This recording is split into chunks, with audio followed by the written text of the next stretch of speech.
What's up guys, I'm Sean. Today we're going to be continuing Kev's Subaru BRZ track build.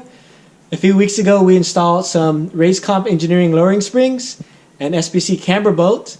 We got an alignment and the rear alignment's off. So today we're installing some SPC lower control arms to dial the rear camber back into place.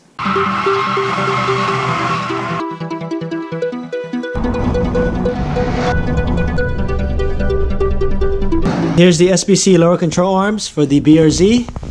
It comes with a toe bushing that we're not going to install because we're really working on the camber today. It comes with some of the hardware. There's no rear camber adjustment on the BRZ FRS, so we're going to replace this entire arm with the new arm, and it's going to allow us to have some camber adjustment here. So these are 17s, 14, 10, and a 17. Alright, I removed all the nuts. Now we just got to knock out the bolts.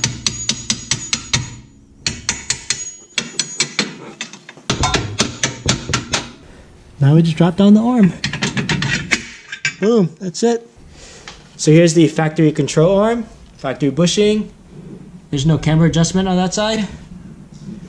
Here's the SPC arm. The bushing looks a little bit beefier. And here's where you adjust the camber on this. We're going to install the control arm the same way as we removed the other one.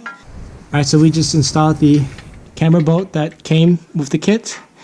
And again, this is how you adjust the camber.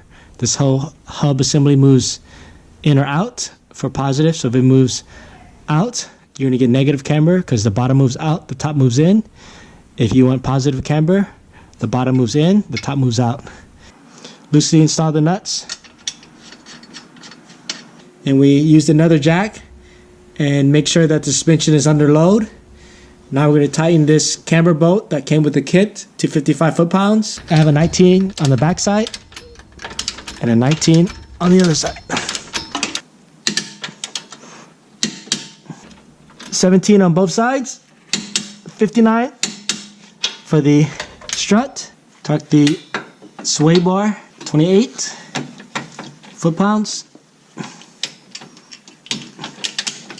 And we're going to torque this inner 17 to 59 foot-pounds.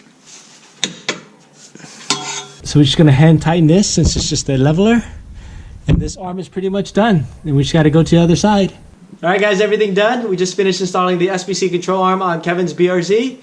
We're going to head to the alignment shop and hopefully we'll get the rear alignment in check. So it's been a couple of days since we installed the lower control arm. Now we're back at the alignment shop to get alignment. So we just finished the alignment.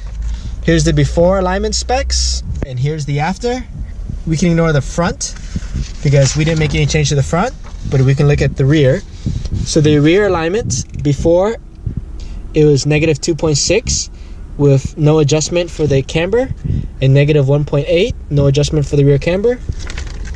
After we added the lower control arm, now we're at negative 1.5, which is what we wanted, and negative 1.5, which is what we wanted. So on the Subaru BRZ, there's no rear camber adjustment unless you get the rear lower control arms. So now these are our specs that we're running for the track. Negative 2.2 for the front on both sides, 0 toe. Negative 1.5 on the rear on both sides with a little bit of toe in. So these are the alignment specs we're running. You can go more aggressive if you like. It's up to you. So after lowering the car and adding the front SPC camber bolt and then adding the rear lower control arm, we have the alignment in spec to what we want. Hope you guys enjoyed the video.